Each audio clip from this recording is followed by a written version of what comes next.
आपके इस चैनल पर अब तक सोशल साइकोलॉजी, समाज मनोविज्ञान, साइकोपैथोलॉजी या मनोरोग विज्ञान, बेसिक साइकोलॉजिकल प्रोसेस, सांख्यिकी, स्टैटिस्टिक्स, रिसर्च मैथोलॉजी, शोध अनुसंधान, इन सभी से संबंधित नोट्स के वीडियोस अवेलेबल हैं।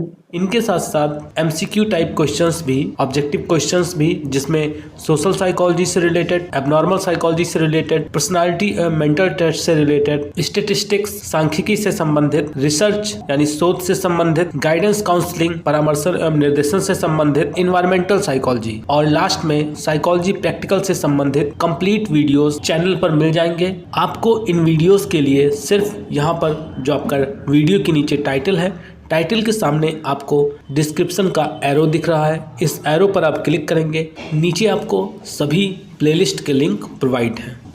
लगातार रिक्वेस्ट आने की वजह से आज जो वीडियो है वो प्रीवियस ईयर पेपर के ऊपर बनाया जा रहा है बीए थर्ड ईयर के लिए, और इसमें हम प्रायोगिक सिद्धांत शास्त्र एवं सांख्यिकी, एक्सपेरिमेंटल रिसर्च मैथोलॉजी और स्टैटिस्टिक्स का जो पेपर है उसके प्रीवियस ईयर पेपर को देखेंगे। ये पेपर वैसे तो डॉक्टर राम मनोहर लोहिया अवध यूनिवर्सिटी से रिलेटेड है, वहाँ का पेपर है। तो जो student doctor Ram Manohar Lohia Awadh university से, अवध विश्वविद्यालय से जुड़े हुए हैं, उनके लिए ये वीडियो एकदम से उन्हीं के लिए है। लेकिन अगर कोई ऐसा स्टूडेंट है जो डॉक्टर राम मनोहर लोहिया से रिलेटेड नहीं है, किसी दूसरी यूनिवर्सिटी में है, बट उसके यहाँ ये पेपर पढ़ाया जाता है, प्रायोगिक सिद्धांत शास्त्र एवं सांख्यिकी, experimental research methodology and statistics, तो उसके लिए भी ये वीडियो काफी हेल्पफुल होगा। तो चलिए स्टार्ट करते हैं। आज इसमें देखें, इस पेपर में पूछा गया था कि सबसे पहले तीन सेक्शन में जो पहला सेक्शन है वो वेरी शॉर्ट का है। अब इसमें आपको 10 क्वेश्चन रहेंगे, 10 के 10 का आंसर आपको देना रहेगा लगभग 50 शब्द, यानी 2 से 3 लाइन, मैक्सिमम 4 लाइन, इतने में दे सकते हैं। अब देखिए, इससे एक आपको आइडिया लग जाएगा। यहाँ पर हम कोशिश करेंगे कि 2 पेपर को देखें, 2017 के 2018 दोनों पेपर को, तो उससे आपको पता लग जाएगा कि कौन कौन से क्वेश्चन एग्जाम में आते हैं, कौन कौन से टॉपिक इंपॉर्टेंट है, तो आप उस पर थोड़ा सा ज्यादा ध्यान दीजिएगा। जैसे यहाँ पर पहला क्वेश्चन देखें, प्रयोगों में परिकल्पना का वर्णन कीजिए। परिकल्पना, या जिसे हम हाइपोथेसिस के नाम से भी जानते हैं, तो उसके बारे में पूछा गया है कि परिकल्पना क्या होती है। तो परिकल्पना आप आसानी से बता सकते हैं कि परिकल्पना एक जांचनीय कथन होता है, किसी शोध समस्या का एक जांचनीय कथन, जिसे हम परिकल्पना कहते हैं। इससे रिलेटेड वीडियो अवेलेबल है, नीचे डिस्क्रिप्शन में सबका लिंक अवेलेबल है, वहां पर देखेंगे। तो जो रिसर्च से रिलेटेड, शोध से रिलेटेड जो प्लेलिस्ट है उसमें मिल जाएगा। दूसरा, सांख्यिकी क्या है, सांख्यिकी का क्या अर्थ होता है। तो सांख्यिकी आप जानते हैं, सांख्यिकी का यूज किया जाता है आंकड़ों को व्यवस्थित रूप से प्रदर्शित करने के लिए। इससे रिलेटेड भी वीडियोस हैं, और एक लाइन में इतना ही काफी रहेगा। चरों के प्रकारों का वर्णन कीजिए। अब चर के प्रकार आपने पढ़ रखे हैं, चर कितने प्रकार के होते हैं, मेनली 3 टाइप के होते हैं, स्वतंत्र चर, आश्रित चर और बाह्य चर, इंडिपेंडेंट, डिपेंडेंट और एक्सट्रेनियस वेरिएबल। फिर मध्यांक का क्या अर्थ है, तो मध्यांक केंद्रीय प्रवृत्ति के माप के अंतर्गत आता है। मध्यांक क्या करता है, मध्यांक कोई समूह है या कोई संख्या है, मतलब संख्याओं का समूह है, तो उसको बीच से डिवाइड कर देता है, उसके इधर 50% और दूसरी साइड भी 50% अंक आते हैं। तो मध्यांक ये हो गया आपका। सहसंबंध का सूत्र क्या है, आप आसानी से यहाँ पे देखिए, सहसंबंध का सूत्र पूछा गया है, तो यहाँ पे पियर्सन का भी सूत्र दे सकते हैं सहसंबंध का, या आप चाहे तो स्पेयरमैन का भी दे सकते हैं, क्योंकि यहाँ पर किसी स्पेसिफिक पर्सन का नाम नहीं बताया गया है। और आप चाहे तो दोनों दे सकते हैं। टी परीक्षण का क्या अर्थ होता है, तो टी परीक्षण हम कंपैरिजन करने के लिए यूज करते हैं, मध्यमानों की तुलना करने के लिए। इसके बाद पूछा गया है कि वास्तविक सीमा, ये अंक दिए गए हैं इनकी वास्तविक सीमा। तो वास्तविक सीमा यानी रेंज पूछा जा रहा है। तो रेंज कैसे निकालते हैं आपको पता है। रेंज निकालने का जो फॉर्मूला होता है वो highest score minus lowest score और ब्रैकेट में करके इसको +1 कर देते हैं। तो हाईएस्ट यहाँ पे 99 है, लोएस्ट 10 है, +1 करेंगे तो 99 में से 10 को माइनस करेंगे 89 आ गया, फिर +1 कर देंगे 90 आ गया। आगे देखें तो यहाँ पर पूछा गया है कि इनमें बहुलांक क्या होगा, मतलब ये संख्याएं हैं बहुलांक। तो बहुलांक आपने देखा है वीडियो, वो सारी चीजें अवेलेबल है चैनल पर, वहां पर देख सकते हैं कि बहुलांक क्या होता है। किसी समूह में जो संख्या सबसे अधिक बार आती है तो उसे बहुलांक कहते हैं। जैसे यहाँ पर देखें 9 और 9, 9 2 बार आया है, बाकी सारी संख्याएं सिर्फ एक एक बार आई हैं, तो बहुलांक क्या हो जाएगा, 9 हो जाएगा। अब अगर यहाँ पे 8 भी 2 बार होता तो कैसे निकालते, तो वो चीज आप वीडियो में देख सकते हैं। मध्यांक की गणना करना है तो मध्यांक की गणना कैसे करेंगे। अब यहाँ पर देखें, इसको गिन लेंगे, 1 2 3 4 5 6 7, 7 संख्याएं हैं और इनको आप असेंडिंग ऑर्डर में लिख देंगे, बढ़ते हुए क्रम में। तो बढ़ते हुए क्रम में लिखेंगे तो क्या होगा, 4 5 7 8 9 11 12। इस तरीके से लिखने के बाद इसका जो फॉर्मूला होता है ऑड नंबर के लिए, विषम संख्याओं के लिए क्या फॉर्मूला होता है, n+1/2। तो n कितना है यहाँ पर 7 + 1 8 हो गया और 2 से डिवाइड करेंगे तो ये आ जाएगा 4वां पद। ये n+1/2वां पद होता है ना, तो ये जब डिवाइड किया तो क्या आ गया, चौथा, या कर सकते हैं कि चौथा पद। तो अब चौथा पद क्या होगा, असेंडिंग ऑर्डर में देखें तो 1 2 3 4, तो चौथा पद यहाँ पर निकल के आएगा आपका 8। अब ये असेंडिंग ऑर्डर में जब लिख लेंगे ना तब ये निकल कर 8 आएगा, ऐसे नहीं कि आप सोचे कि ऐसे कैसे लिख दिया। फिर शॉर्ट आंसर आते हैं। शॉर्ट आंसर में आप देखेंगे तो आपके पास हर क्वेश्चन में एक विकल्प दिया गया है। अब मुझे नहीं पता कि ये सभी यूनिवर्सिटीज में ऐसा दिया जाता है कि केवल अवध यूनिवर्सिटी में ऐसा दिया गया है, बट अगर सभी यूनिवर्सिटीज में दिया जाता है तो यहाँ पर देखिए एक चीज आपको थोड़ा सा ध्यान देंगे तो पता चलेगी कि कोई भी क्वेश्चन है, जैसे अगर न्यूमेरिक क्वेश्चन है तो न्यूमेरिक क्वेश्चन के साथ एक थ्योरी क्वेश्चन और जोड़ा गया है, कि जिससे अगर कोई ऐसा स्टूडेंट है जो सवाल लगाना नहीं पसंद करता है या सवाल लगाने से डरता है, उसको नहीं पता कैसे लगाते हैं सांख्यिकी, तो उसके लिए यहाँ पर एक थ्योरी क्वेश्चन है। तो आप अगर थ्योरी पोर्शन भी बहुत अच्छे से मजबूत कर लेते हैं अपना, तो भी आप अच्छे नंबर पा सकते हैं। बट ऐसा नहीं है कि आप सिर्फ थ्योरी पोर्शन ही पढ़ के जाएं, आप दोनों चीजें पढ़ के जाएं। यहाँ पर देखिए पूछा गया है कि चर या परिवर्त क्या होता है। आपने ऊपर भी देखा था कि ऊपर चर के प्रकार पूछे गए थे, यहाँ पर दोनों चीजें पूछ ली गई हैं। तो यानी जो ये आपका चर का टॉपिक है वो काफी इंपॉर्टेंट है, इसको आप थोड़ा सा ध्यान से पढ़िएगा। चर क्या होता है आप सभी जानते हैं, चर जिसका मान बदलता रहे, जिसको हम माप सकते हैं, वो सारी चीजें चर के अंतर्गत आती हैं। प्रकार मैंने ऊपर बता ही दिया, आप वीडियो में देखेंगे आपको और डिटेल में मिल जाएगा। इसके ऑप्शन में एक क्वेश्चन पूछा गया है कि ये संख्याएं दी गई हैं और इससे वर्ग अंतराल, तो वर्ग अंतराल सांख्यिकी का जो प्लेलिस्ट है उसमें देखेंगे तो बताया गया है कि वर्ग अंतराल हम कैसे बनाएं, वहां से आप वर्ग अंतराल बना सकते हैं। उसके बाद आगे देखें तो फिर से देखें, यहाँ पर एक क्वेश्चन आपका किससे रिलेटेड है, थ्योरी पोर्शन से, और एक क्वेश्चन आपका सांख्यिकी से, मतलब थोड़ा सा लगाने वाला, सवाल लगाने वाला है। तो थ्योरी पोर्शन में पूछा गया सामान्य प्रायिकता वक्र, जिसे हम इंग्लिश में नॉर्मल प्रोबेबिलिटी कर्व के नाम से भी जानते हैं, तो उसकी विशेषताओं को पूछा गया है। आप इसे आसानी से लिख सकते हैं।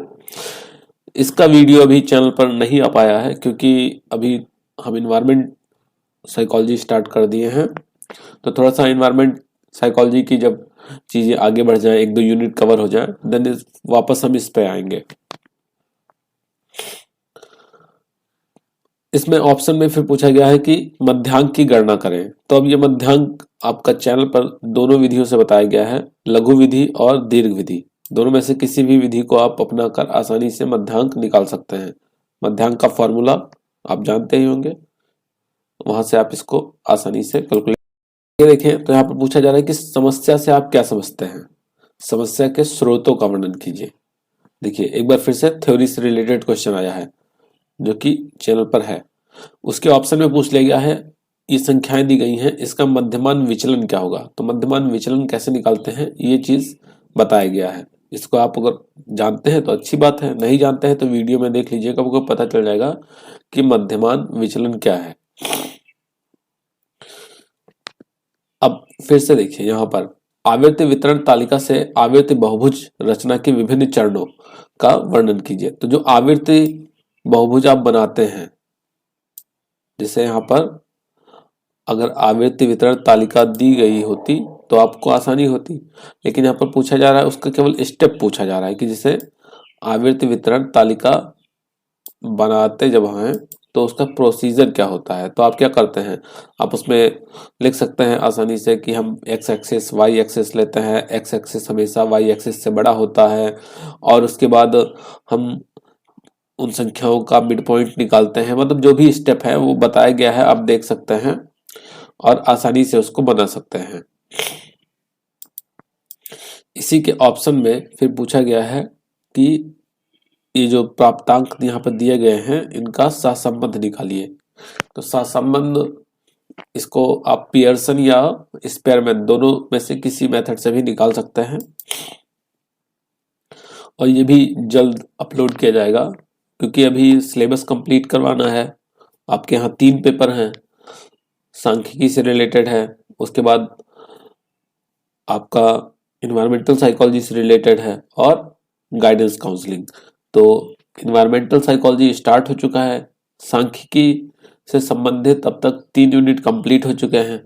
तो इसलिए कोशिश की जा रही है कि जल्दी से इन्वायरमेंट साइकोलॉजी के भी 3 यूनिट कंप्लीट हो जाए, देन वापस हम सांख्यिकी पर आएंगे या फिर निर्देशन परामर्शन की वीडियोस आएंगे, अपलोड होंगे।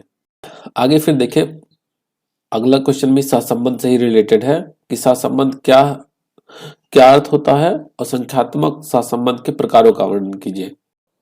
तो यानी यहाँ पर देखें तो जो सहसंबंध का टॉपिक है वो भी काफी इंपॉर्टेंट है।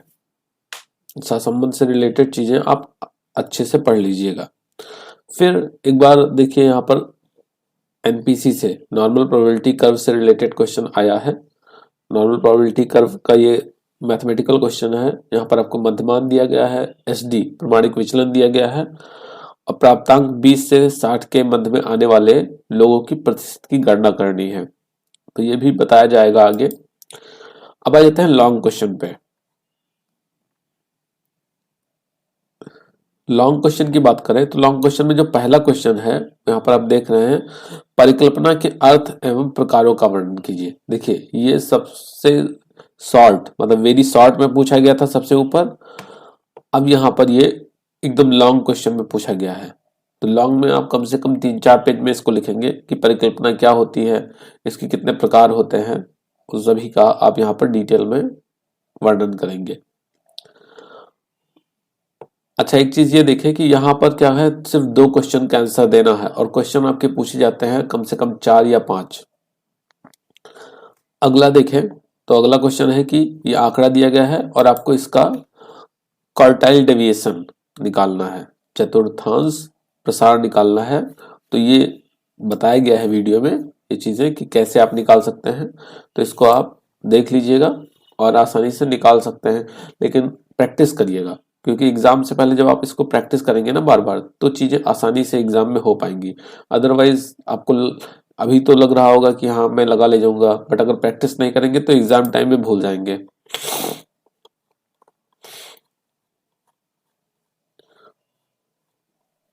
फिर ये 2 क्वेश्चन हो गए। तीसरा क्वेश्चन यहाँ पर देखिए पूछा जा रहा है कि आवर्त बहुभुज की रचना कीजिए। यहाँ पर देखें, आप अभी ऊपर देखे थे तो आवर्त बहुभुज कैसे बनाते हैं उसके स्टेप पूछे गए थे। यहाँ पर पूछा जा रहा है कि उसकी रचना करना है। तो आप आवर्त बहुभुज की रचना कर सकते हैं। इधर क्या रहती हैं आपकी, इधर आवृत्ति ये वर्गंतराल रहते हैं, इधर आपकी आवृत्तियां रहती हैं, मतलब यहाँ प्राप्तांक इधर आवृत्तियां, और आप आसानी से देखेंगे कैसे बनाया जाता है वो बताया गया है आपको। तो देखिए क्वेश्चन कोई बहुत ज्यादा टफ नहीं है। अब आपको कितने 3 क्वेश्चन हो गए। चौथा क्वेश्चन यहाँ आपके नीचे देखें। चौथा क्वेश्चन में पूछा जा रहा है कि समान वितरण परिकल्पना के आधार पर निम्न प्रदत्त का काई स्क्वायर, यहाँ पे काई स्क्वायर का यूज किया गया है। काई स्क्वायर का यूज करके ये क्वेश्चन लगाना है। उसके बाद जो नेक्स्ट क्वेश्चन है वो टी टेस्ट से रिलेटेड है। टी टेस्ट की गणना कीजिए, क्या मध्यमान अंतर सार्थक है, मतलब यहाँ पर सिग्निफिकेंट ऑफ मीन डेविएशन देखना है, मीन डिफरेंस कितना है वो चीजें देखनी है। तो टी टेस्ट आपको बताया जाएगा आगे। तो इस तरीके से आपने देखा कि कैसे कैसे क्वेश्चन आए हुए हैं, कौन कौन से क्वेश्चन इंपॉर्टेंट हैं या इंपॉर्टेंट बन सकते हैं, वो चीज आपने यहाँ पर देखा है। अब हम अगर 2018 के पेपर की बात करें, यहाँ पर हम थोड़ा सा अब जल्दी जल्दी क्वेश्चंस को बताएंगे क्योंकि बहुत लंबा वीडियो बन जाएगा तो सही भी नहीं है। 2018 में देखें, very short question, very short question में आपको कई क्वेश्चन ऐसे मिलेंगे जो आपको 2017 में भी दिखे थे।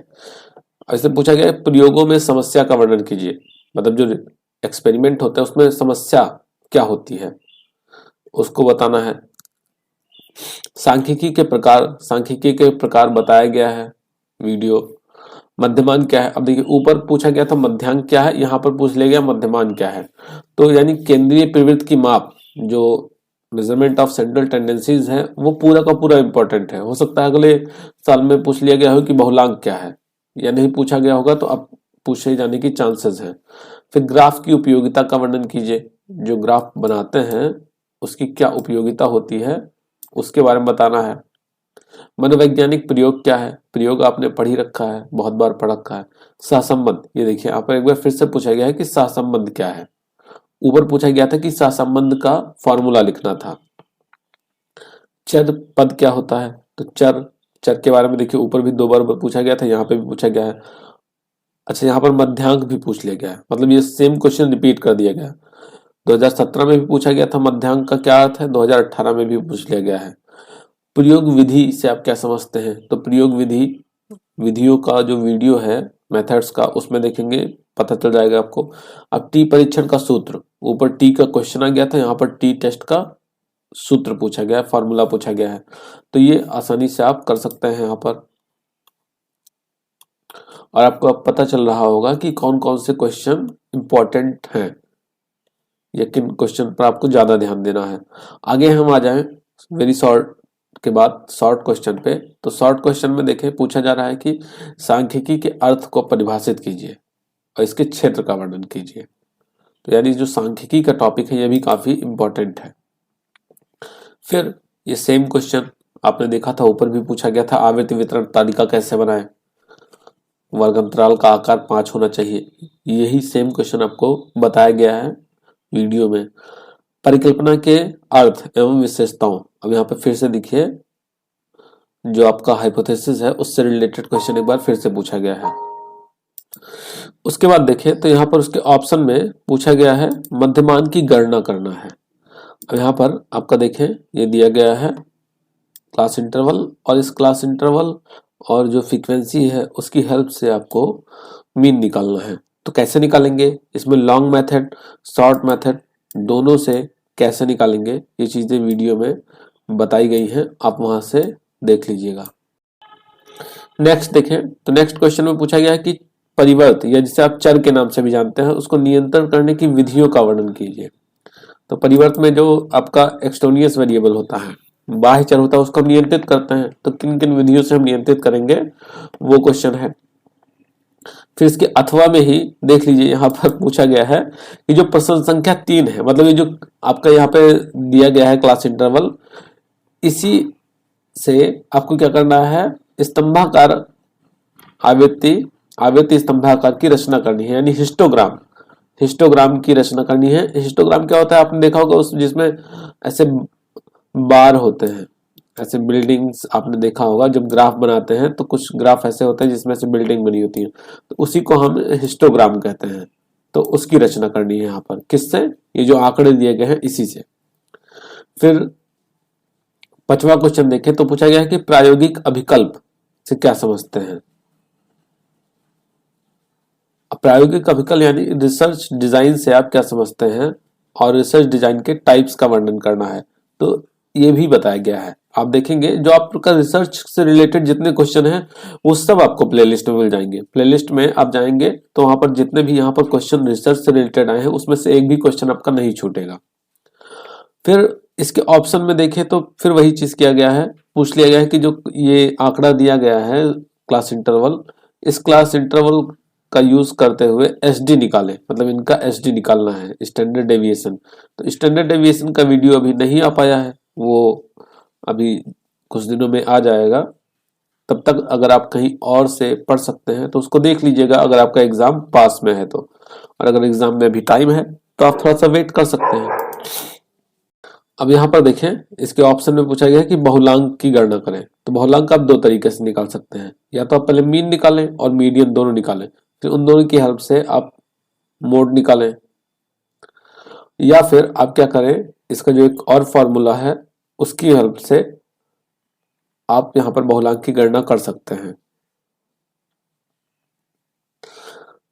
देन आ जाता है आपका लॉन्ग क्वेश्चन। लॉन्ग क्वेश्चन में देखिए एक बार फिर से दो क्वेश्चन ही पूछे गए हैं, मतलब आपको दिए गए हैं टोटल 5 क्वेश्चन और जिनमें से 2 के बारे में आपको बताना है।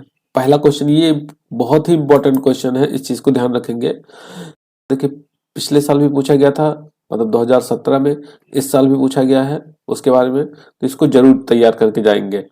फिर केंद्रीय प्रवृत्ति के माप से आप क्या समझते हैं, इसके विभिन्न मापों का वर्णन करें। मतलब जो सेंटर टेंडेंसीज क्या है और उसके कितने टाइप्स होते हैं उन सब का एक्सप्लेनेशन करना है यहाँ पर। जैसे मीन हो गया, मोड हो गया, मीडियन हो गया, इनके बारे में आपको बताना है थोड़ा सा डिटेल में। फिर आगे देखें, आगे पूछा गया कि मनोवैज्ञानिक मापन को प्रभावित करते हुए अंतराल एवं अनुपात मापनों की व्याख्या कीजिए। और नेक्स्ट है मध्यमान तथा मध्यांक की विशेषताओं का वर्णन करें, दोनों की विशेषताओं के बारे में बताना है। लास्ट क्वेश्चन है मनोवैज्ञानिक प्रयोग क्या है, परिकल्पना के स्वरूप और विशेषताओं की विवेचना कीजिए। अब यहाँ पर देखें प्रयोग क्या होता है इसके बारे में पूछा है, और परिकल्पना हाइपोथेसिस, यानी हाइपोथेसिस भी देखें बार बार पूछा जा रहा है, तो ये भी काफी इंपॉर्टेंट है, इसको भी आप लोग जरूर देखेंगे। तो देखिए यहाँ पर 5 क्वेश्चन थे और पांचों के पांचों थ्योरी से रिलेटेड थे, जिसमें से 2 क्वेश्चन आप आसानी से चाहें तो इसका वर्णन कर सकते हैं। ठीक है, अगर आप रिसर्च वाला जो पोर्शन है केवल उसी को अगर आप थोड़ा सा ज्यादा फोकस होकर पढ़ लेते हैं तो आपको एक लॉन्ग आंसर तो मिल ही जाएगा। तो इस तरीके से आज की क्लास में हमने 2017 और 2018 के पेपर को देखा और उससे आपको एक आइडिया लग गया कि कौन कौन से क्वेश्चन आपके इम्पोर्टेंट हैं, कौन कौन से क्वेश्चन पर आपको टॉपिक पर आपको ज्यादा फोकस करना है। जैसे आपका परिकल्पना हो गया, चर हो गया, इसके साथ साथ आपका सांख्यिकी क्या होता है, उसके कितने प्रकार होते हैं, केंद्रीय प्रवृत्ति की माप जिसमें मध्यमान, मध्यांक, बहुलांक, ये तीनों चीजें आती हैं, और चतुर्थांश विचलन, और सबसे इंपॉर्टेंट है आपका कि सामान्य संभाव्यता वक्र, या जिसे हम नॉर्मल प्रोबेबिलिटी कर्व के नाम से जानते हैं, उसके बारे में आप लोग पढ़ के जरूर जाइएगा। तो मिलते हैं नेक्स्ट क्लास में, तब तक के लिए धन्यवाद।